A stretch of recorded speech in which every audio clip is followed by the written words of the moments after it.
It's time now for Answers Party Line today for your Wednesday, August the 9th, 2017. Answers Party Line today is brought to you by Wimmer Opticians of St. Cloud and Atlas Family Chiropractic of Waite Park. With cloudy skies, our temp here in Albany is at 64 degrees. My name is Brad Melke. In studio with us for Party Line, it is Dennis Fuchs, Administrator with the Stearns County Soil and Water Conservation District, SWCD, and also Rick Berscheid, District Conservationist with the Natural Resources Conservation Service, NRCS.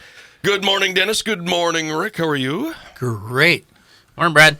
You were, no, not Rick, but you, Dennis, were at Farm Fest, right? Yeah, last week, Arlen Lorenz, supervisor with the Soil Water Conservation District, and myself headed down there for Thursday Farm Bill listening session. They had the House Farm Bill Committee here in Minnesota, and there was, 12 representatives of that committee there, including North Dakota, South Dakota, Minnesota.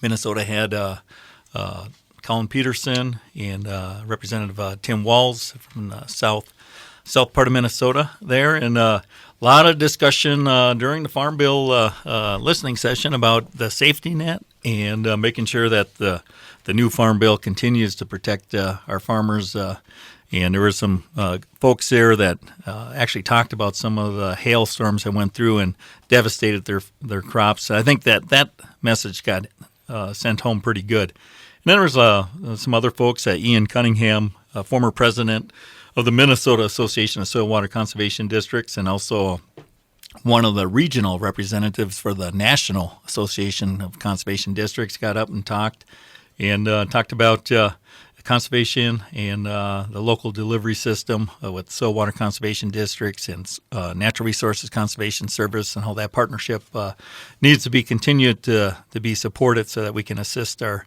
farmers with any of their natural resource concerns. So I thought it was very well attended.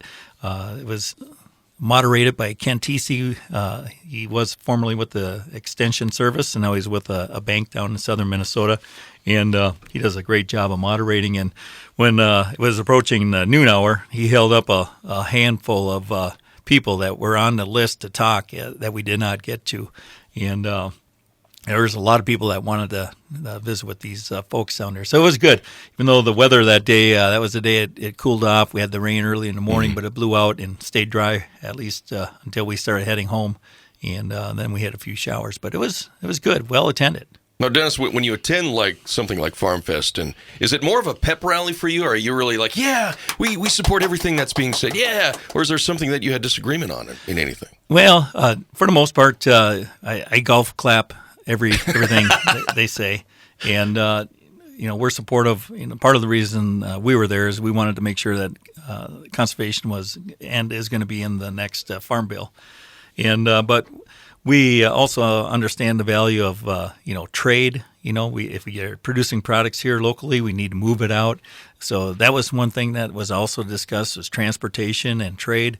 Broadband was also, and that's very important for me too, just living out in a rural area of Sherburne County, and all of our farmers and rural residents, they need access to broadband to do business. And that was brought up several times. And organic farmers were represented very well there, and they want to continue to grow the organic program through USDA and to make sure that is fully funded.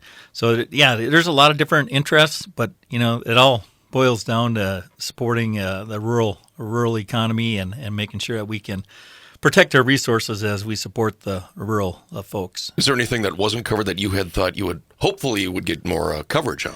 No, the conservation programs through USDA, CRP was mentioned many times, CSP, the Conservation Stewardship Program was mentioned, the Environmental Quality Incentive Program, they were all mentioned. Some folks, would like to see it streamlined a little bit, minimize some of the paperwork associated with those federal programs, and that's something that we have relayed up the line many times. And Amy Klobuchar actually co-authored a bill looking at streamlining that process. Right now, it's fairly complicated, where they need to get a Duns and Sam's number. Duns and Sam's number, which is the federal terminology for, I don't know what SAM stands for. Systems of Award Management. It's essentially another number like your EINs for entities for tracking grants awarded essentially, but our programs aren't essentially grants, but somehow we got lumped into the Sams and Duns requirement when it came out in the last farm bill. So we'll see what happens with the next farm bill, if it gets removed or not.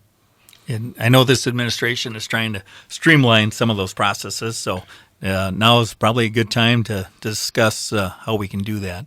So, yeah, it was good. It was very well attended. North Dakota, South Dakota, they were there. Pennsylvania, they were there. And the chair, God, I can't think of his Conway. Chair Conway of the committee was there. And it was just very good. And they did a quick introduction of themselves, the members of the committee. And then they just sat back and listened to folks get up there and speak.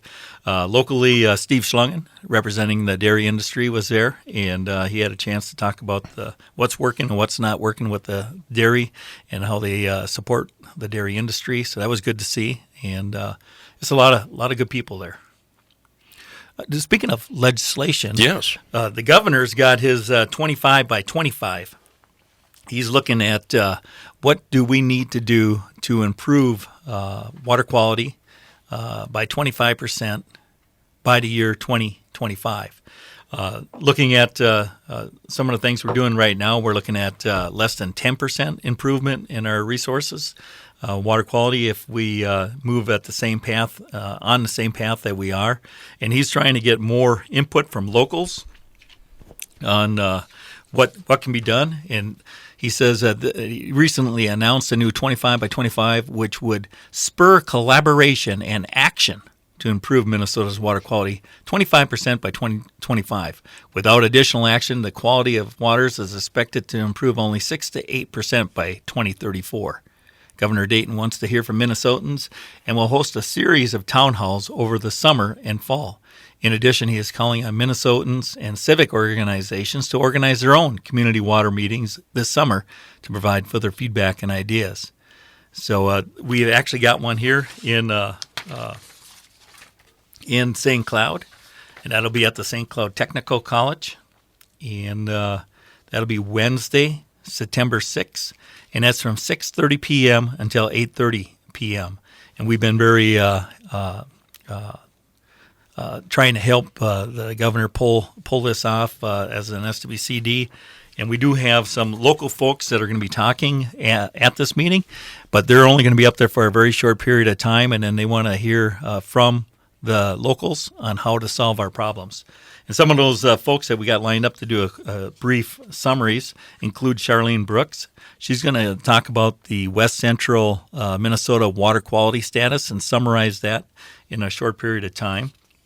We've got Linda Jennison with the Gerlinde Farm Redhead Creamery.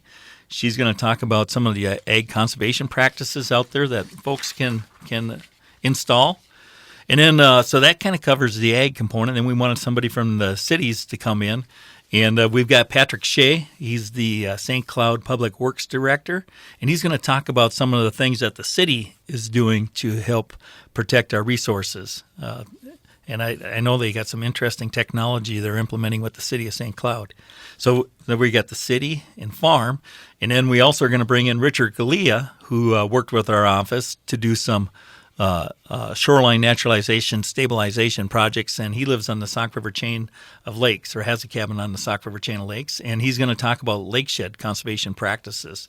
So these folks are all going to be there, and we hope to have a lot of people. They did have one down in Rochester already, and that was last week, and there was about 300 people, I heard, at that event. So it's just a great opportunity for the governor to hear from you and to gather your input and help us achieve 25 by 25. And that date, once again, we probably won't be on air before this, so it's Wednesday, September 6th, and it's going to be at the St. Cloud Technical College and Northway Drive in St. Cloud.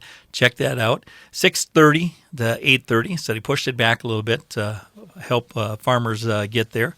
But I know a lot of you will still be busy yet, but maybe you can send somebody that doesn't work very hard, and they can attend that meeting. Where at St. Cloud Tech, though? Is there a Yeah. meeting room of some kind? Or? Yeah, I don't have that information in front, but as you approach the building, there's going to be signage. Yeah. That's good. Yep, and we're planning on having our poster display set up. I think the Minnesota Department of Ag is planning on being there an hour early to gather input and to talk about the nitrogen fertilizer management plan and some of the things they're working on, including the Minnesota Ag Water Quality Certification Program. And we'll be sharing some information about those programs from our side, too.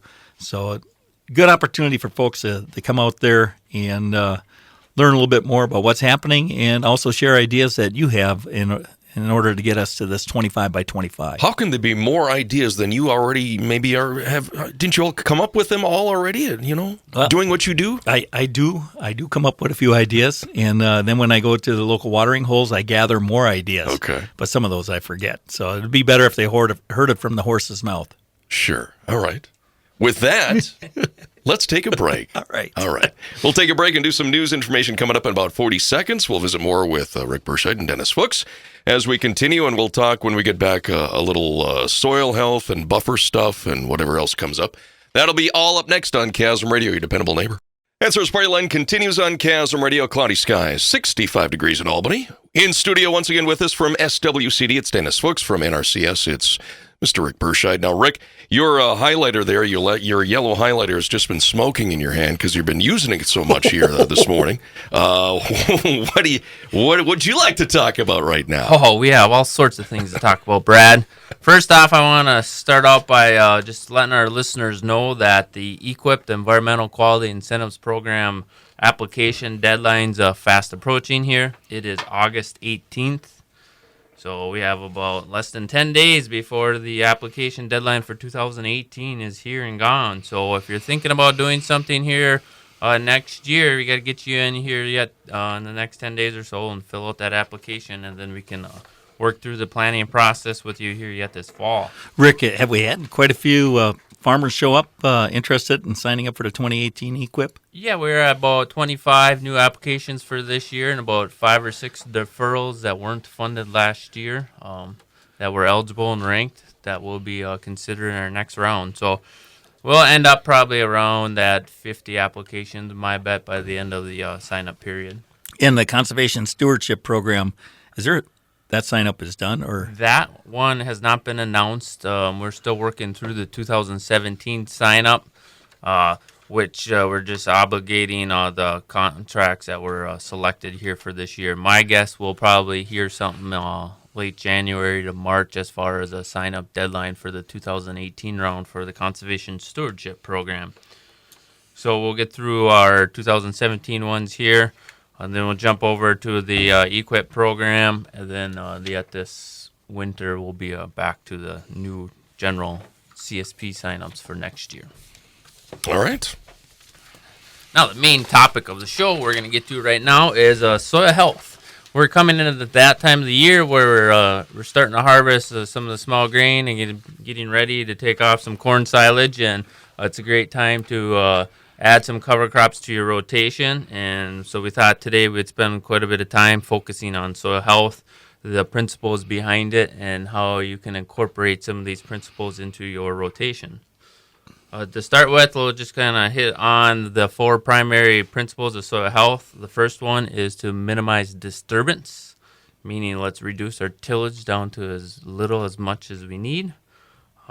Every time we're doing disturbance, we are essentially tearing down the house of all of our microorganisms that live in the soil. The next soil health principle is to armor the soil.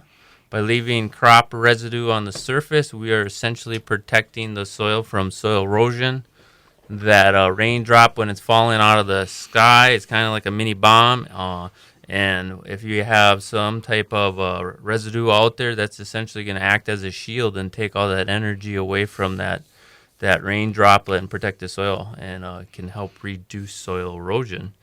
And it can also help from wind erosion, keeping it covered to keep all those soil aggregates intact on the soil surface instead of starting to blow away and getting up into the air and blowing. And the third primary soil health principle is maximize diversity. So So we talked about adding cover crops to your rotations. One way to add diversity to your rotation. As more and more fields are becoming corn, soybeans, we're losing that diversity. We're losing the alfalfa and the small greens that are all very important to soil health by having diversity. You want to have within your rotation crops from the 4 different primary groups. You have the warm season grasses, which are going to be your corn, the warm season broadleafs, which are going to be your soybeans, and then you have the cool season grasses, which are all your small grains, and then your cool season broadleaves is one place where we can add with our cover crops, such as radishes and turnips and other clovers as well, to fill that void. And the final one is feed the soil as long as possible throughout the year. So when you look at our fields and you look at trying to grow a monoculture crop out there, we're not planting it until, say, late April, middle of May, and some of that stuff's coming off at the beginning of September through October. That leaves 6 months of the year, that soil without anything growing out there. So if we can add some cover crops to our rotation to try to help feed all the critters in the soil longer, that'll help keep our soil healthier.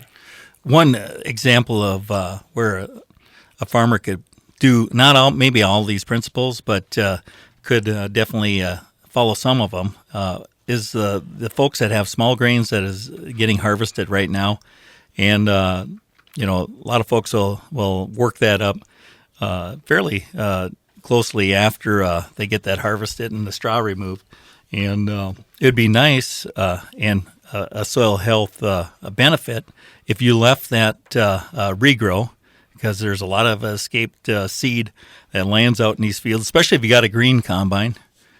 I'm just kidding. It can happen from a red one too. But they will resprout, and you'll have a nice catch of a cover crop. And I know a close personal friend that did this on their fields last year, actually removed corn silage and went out there and planted oats and worked it in. And that was done in late September, early October. And by the middle of November, that oats was over a foot tall.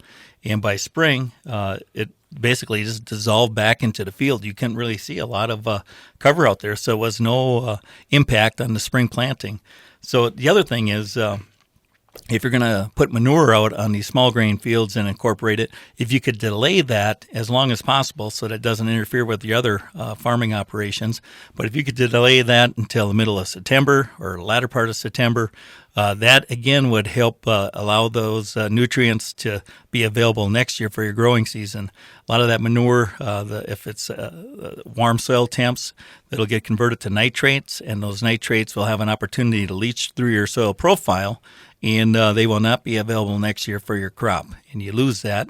And Rick and I were just talking during the break, the hypoxic zone in the Gulf of Mexico is the largest it's been observed this past summer. So the nitrates are a direct impact to that hypoxic zone down there. That's an area where there is no oxygen, and the fisheries industry really suffers from that pollution in the Gulf of Mexico. The dead zone. The dead zone. The dead zone. Dun, dun, dun, dun. Okay. And so if you got small grains, give it a shot. And it's not going to cost you any additional money. You just got to work it in within your farming logistics to make sure that you can pull this off. But if you can delay manure application and any of that soil disturbance, as Rick mentioned earlier, that's one of the soil health, minimize disturbance. And if you can apply manure and work it in, and that's your final primary tillage operation for the year, you minimize that disturbance. So give it a shot, and I think you're going to be pleasantly surprised how that'll improve yields next year and reduce your commercial fertilizer costs, because there'll be more nitrogen fertilizer available for your corn crop or whatever crop that you're planting. Hey, Brad, did you know a single teaspoon of rich soil can hold up to 1 billion bacteria, several yards of fungi, several thousand protozoa, and scores of nematodes. I know, but I didn't realize that, Rick. But when you said you don't want to keep those microorganisms homeless, it really impacted me. I don't want them homeless. And you got to feed them. You got to feed them. You know, you can't just put them on the buffet for 6 months and then say, okay, you're on a diet for 6 months. So you got to give them some variety. That's right. You can only eat pizza so many days of the year. And you got to can't eat it every day. them. You got to shield them and protect them. Yeah, give them a house. And make sure there's all different diversity of different microorganisms and so forth. I think I caught all that. So All right, you were listening. I was taking notes. Wow, you passed the test. Just a few questions you can ask yourself. When we talk about soil health, we're talking about the overall holistic approach. There are different items that you can do step by step to get to that whole approach, but just a few questions that you probably want to start with asking yourself before you jump into this. First question would be what is the problem you're seeing? Why are you wanting to plant cover crops? Why are you wanting to reduce your tillage? Start there and kind of start writing some of these questions down and what your answers are. It'll definitely help you with the planning process and what would be the best approach to incorporate some of these soil health principles into your rotation. The next question would be, what resource concerns do you feel that need to be addressed? Do you have erosion problems? Is there compaction issues out there? Maybe you're just short on organic matter where you want to build that up to have a little bit more water holding capacity. Maybe you just want to reduce the inputs, try to save on your fertilizer bill. So try to determine what your resource concerns are that you want to address. And then also there are plenty of, especially now this time of the year, there's plenty of workshops going on. Attending these workshops or these listening sessions are great. There's plenty of webinars online as well for soil health. I just printed off quite a few here today, and at the end of the show, if we have time, we'll go over them. But there's at least 5 or 6 here in the next week or two just happening throughout the state. So if you have a chance, go to some of those. You can pick up and learn some from other producers that have already incorporated some of these soil health planning tips. Ask yourself, how aggressive do you want to adopt these new ideas? Sometimes people go all in and they want to hit up on every field and incorporate all these soil health planning tips, and sometimes it's just best to try it on a smaller field and try it out, see if it works before you go all in. But that's kind of up to you, depending on what your goals are. And then look back. Have you tried cover crops in the before or any of these other principles, and how do they work out for you? And if they didn't work out so great, what are things we can do to adjust them to make sure they work out next time? Rick, since you just mentioned cover crops, a listener would like to know, can you explain cover crops and how this affects nitrogen levels? They ask, don't these cover crops draw out the nitrogen? Do they draw out the nitrogen? Right. So if that would be like one of your main resource concerns is to say recycle nitrogen. So let's say we put on nitrogen this spring and there may be some left over in at the end of the growing season. What you could do is you could plant some of your fibrous cover crops, your small grains, annual ryegrass, some of those types of species. And what they'll do is they'll go, when they start growing, they'll try to grab all the nitrogen that's left in the soil profile, pull it up into the plant, and then essentially recycle it. So instead of letting it leach throughout the soil profile through rain, it can grab that nitrogen, bring it back up to the surface in the form of the vegetative plant, and then as it breaks down again, it can release it for the next year's crop. So that is one advantage of planting cover crops, is just to help with that nutrient cycling, to keep it up in the higher in the soil profile so it's not leaving the soil, leaching through the soil or leaving through, say, your tile lines or any other way. All right. And go ahead. No, what were you going to say? Stop it. All right. Speaking of cover crops, a lot of our cover crops, depending on what you're planting, our seeding dates are from August 1st to September 1st is the ideal window. The sooner you can plant it, the better. So you get those longer growing days. You can get the plant to get a little taller. It gets a larger root system and can help recycle those nutrients. So the sooner you can get it planted, the better. There are some cover crops that you can plant a little later. They don't get as big, but again, depending on your resource concern, if you want to have that extra forage available, you may want to get it in sooner than later. So I know it gets to be a busy time of the year with harvest, but if you're trying to incorporate these cover crops in your rotation, try to spend the time on getting them seeded as soon as possible as well. Go ahead, Dennis. All right. Well, I'm going to talk about buffers. Oh, all right. And as everybody knows, or I'm assuming everybody knows, that by November 1st of this year, the folks that have public waters, they will need a 50-foot buffer, and this is identified on the DNR buffer map. And if you haven't looked at it, you can just Google DNR Minnesota buffer map, and it'll pop up. And public drainage systems, they'll need a 16.5-foot buffer as of next year, November 2018. And Ben Rulli and I went out and looked at some of the folks that sent us information back stating that they've worked on getting the buffer installed. And we were very pleased with the effort that landowners are putting forward to get these buffers installed. And you probably heard there is some funding available through the state. They made it sound like that's a large amount of money, and it's not really when you break it down by the county. Stearns County received $60,000, and our SWCD Board of Supervisors decided to use those for practices associated with the buffer where we have erosion and other concentrated flow where you need a grass waterway in order to address some of the soil loss occurring on these fields. So those projects, that dollar amount wasn't that great for Stearns County. Some counties that weren't part of the Conservation Reserve area, which we are, so you could put it into this perpetual easement and receive a lot higher funding, but then you wouldn't be able to harvest it. And a lot of the folks that we looked at last week, it looked like they did it on their own and just put in either put it in alfalfa or grass mix, like a pasture mix or something like that, to meet the requirements of having some type of perennial vegetation along these streams and ditches. So if you're looking at reducing that buffer width, give our office a call, and we can work with you to reduce that buffer width. There's several different options that we can look at. Some of them are going to require modification to your tillage, like crop residue, could require cover crops, could require water and sediment basins.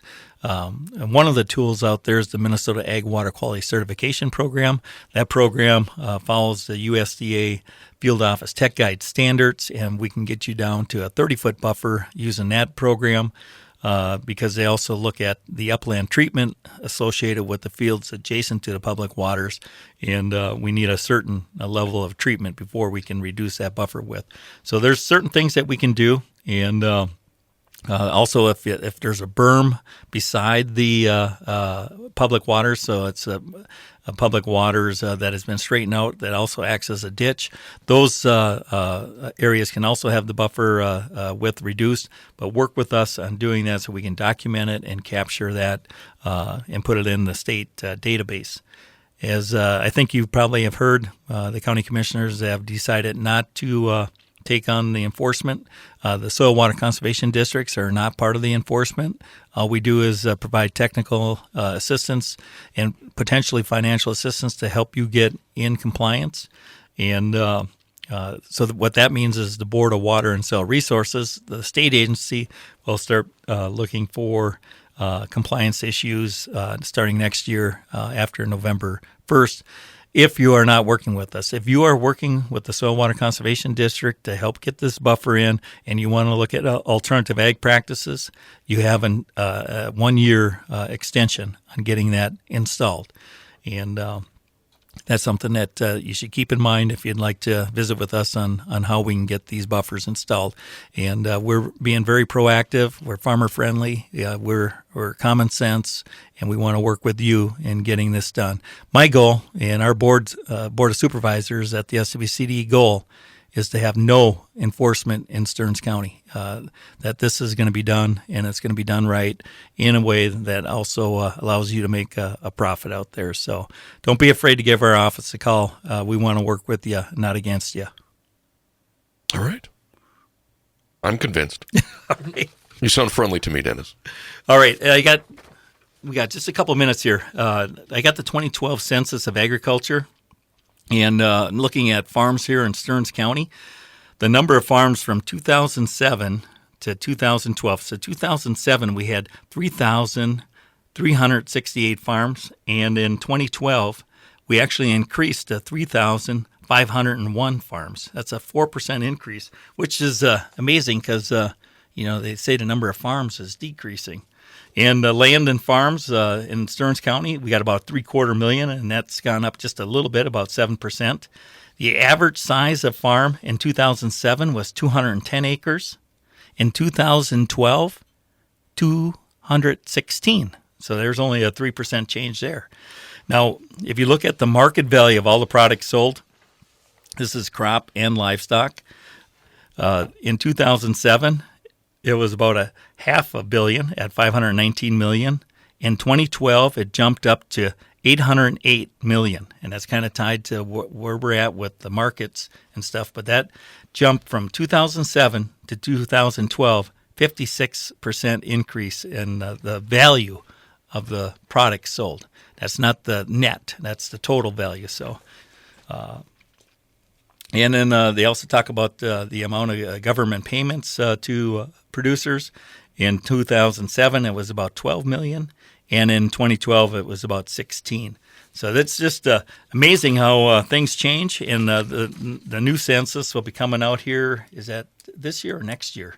The ag census. Do you know, Rick? It's in every 5 years. So if that's 12, I'd say it'd be this year, next year for sure. Okay. So and then go ahead. Just before we run out of time here, to wrap up our soil health talk here today, there are a few soil health field days coming up. The Sherburne SWCD is hosting theirs September 20th. That'll be on the east side of St. Cloud from 9 a.m. to 2 p.m. Give them a call at the office there, 763-241-1170, extension 4, to reserve your spot. They're going to have the rainfall simulator demonstration. They're going to have Jay Fear, the North Dakota State Soil Health Specialist out there. And they're going to have nitrate testing available as well to test your irrigation and private wells. So that's a close one here to home that I would encourage you to go to. Jay is a very good speaker. Excellent and speaker. if you haven't heard him, I would encourage you to get out there. They're going to be having a free pulled pork hot lunch for you.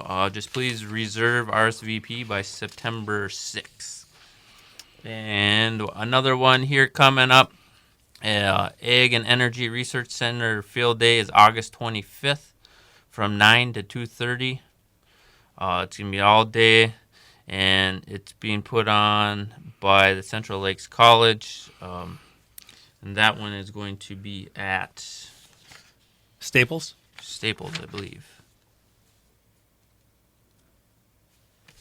Double checking here. I'm double checking. Go ahead, go. Dennis. I'm gonna see All right. And, well, just let our listeners know we'll be back on the air Wednesday, September 13th, and looking forward to any questions that they may have. And you can update us on the September 6th. Yes, the 25 by 25 Governor's event at the St. Cloud Technical College, 6:30 to 8:30. Wonderful. Did you find it, Rick? It doesn't say. Okay.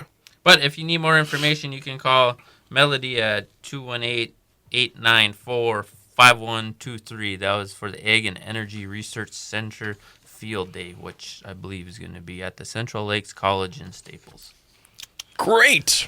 Rick Berscheid from NRCS, Dennis Fuchs, SWCD. Thanks for your time again today. Thank you very Thanks, much. Brad. We'll see you in September. It's 10 o'clock. News is coming up. Chasm Radio.